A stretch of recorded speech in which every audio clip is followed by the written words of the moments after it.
तो हेलो दोस्तों, मैं हूं साहिल और आप लोग देख रहे हैं एसएनएस हॉरर स्टोरी। दोस्तों, आज एक ऐसी कहानी लेके आया हूं जो आपके रूह को झिंझोर के रख देगी। जी हाँ, ये कहानी है बिहार कटिहार जिले की।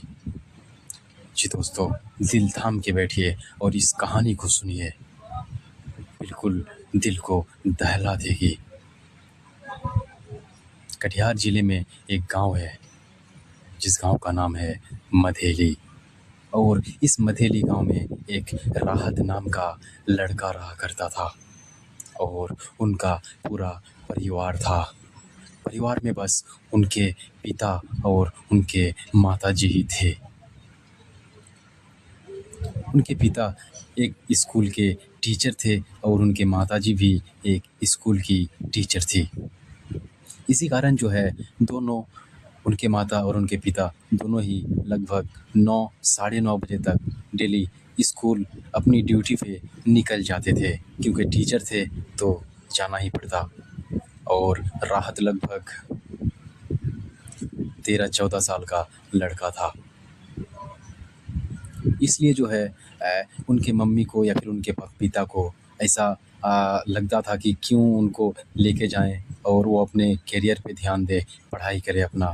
इसलिए उनके साथ में उनको लेके नहीं जाते थे। और राहत भी 13-14 साल का हो गया था, कोई बच्चा भी तो नहीं था कि उसको साथ में ले जाए और स्कूल में उसको अपने पास ही रखे। इसी कारण जो है उसको घर पे छोड़ दिया करता था। और राहत जो है 10 बजे, दिन के 10 बजे जो है वो ट्यूशन जाया करता था। 10 से 11 बजे तक का उनका क्लास था, तो वो डेली जाया करता था। और जो है 10 बजे जाता क्लास और लगभग 11 बजे तक, साढ़े 11 बजे तक घर लौट आता था। और 11 साढ़े 11 बजे से वो अकेले ही, डेली अकेले ही अपने घर पे अकेले ही रहता था। और ये काम उनका डेली का था। बच्चा था, उनके हाथ में एक एंड्रॉयड फ़ोन था। वो गेम खेलता और टाइम पास करता और ऐसे ही रहा करता था। और ठीक उसके घर के पीछे ही एक बड़ा सा कब्रिस्तान था। और कब्रिस्तान से डेली चीखने चिल्लाने और सांप जैसे फन मारते हैं, जैसे सांप कहीं दिखाई देता है, आप लोग भी देखे होंगे, सांप अगर कहीं दिखाई देता है, अगर कहीं फन मारता है तो कैसी आवाज़ निकलती है। इस टाइप की आवाज़ जो है हमेशा उनके पीछे वाले दरवाजे से हमेशा आती रहती थी।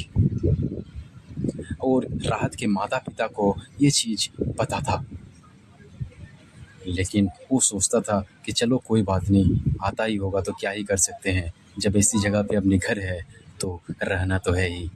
इसलिए ज़्यादा जो है इन पे ध्यान नहीं देते थे। लेकिन हमेशा जो है राहत के माता पिता को हमेशा ये डर लगा रहता था कि कहीं ना कहीं उनका बेटा जो है राहत हमेशा अकेले घर में रहता है, तो कहीं ना कहीं कुछ कहीं अगर हो जाए, अनहोनी हो जाए तो क्या करेंगे।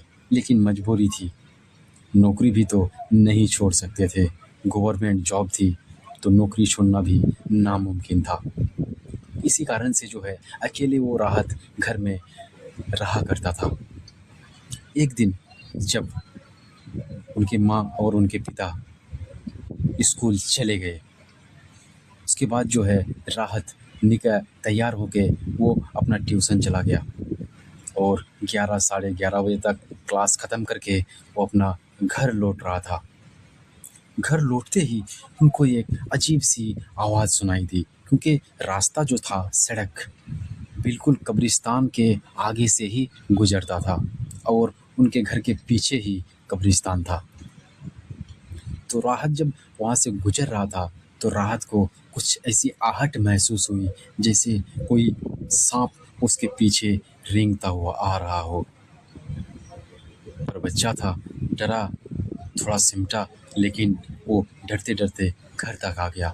और आके जो है तुरंत हर चीज़, स्कूल की ड्रेस, यूनिफॉर्म पहनी हुई थी, वो खोलने के बाद ही वो आराम से तुरंत जो है सब कुछ खोल के आराम से बेड पे बैठ गया और गेम खेलने लगा। खेलते खेलते जो है टाइम भी 1-2 घंटा लगभग बीत चुका था और राहत जो है ये सब बातें भी भूल चुका था कि रास्ते में आते टाइम उनके साथ में क्या हुआ है। लेकिन जैसे 1.5 से 2 घंटा गुज़रता है, उसके बाद से फिर से वही आवाज़ आती है, जैसे उसके पीछे कोई साँप हो और फन मार के खड़ा हो, ऐसी ही आवाज़ आ रही थी।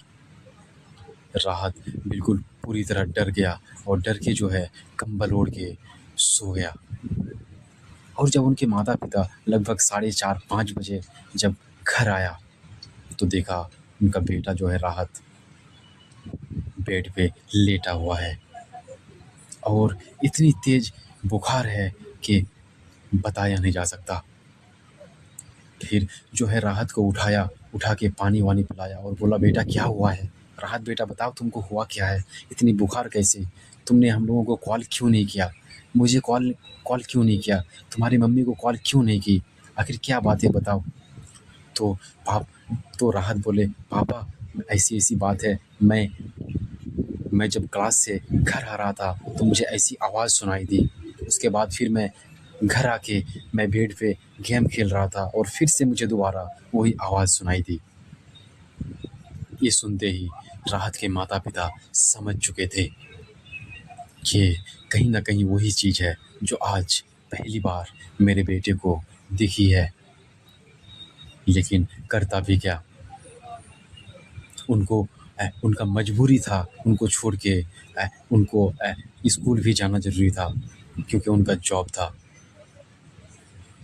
और ऐसे ही धीरे-धीरे उस रात में ऐसा हाल हुआ राहत का कि बिल्कुल ही सिमट गया और इतनी तबीयत ख़राब हो गई कि बड़े-बड़े हॉस्पिटलों में जो है उनको भर्ती कराना पड़ा और लगभग 1 साल का टाइम लगा उनको ठीक होने में। और जब ठीक हो के जब वो लोग शहर से अपना फिर मधेली गाँव लौटा, तो उनकी मम्मी और उनके पिता ने डिसाइड किया कि यहाँ पे रहना बिल्कुल सेफ नहीं है। ना ही हम नौकरी छोड़ सकते हैं, ना ही अपने बेटे को इस हाल में अकेले छोड़ के जॉब कर सकते हैं। तो फिर जो है उनकी नौकरी को कटिहार शहर में ट्रांसफ़र कर लिया और यहाँ से घर और ज़मीन बेच के वो लोग हमेशा-हमेशा के लिए कटिहार शिफ्ट हो गए और मधेली गाँव को हमेशा-हमेशा के लिए अलविदा कह दिया।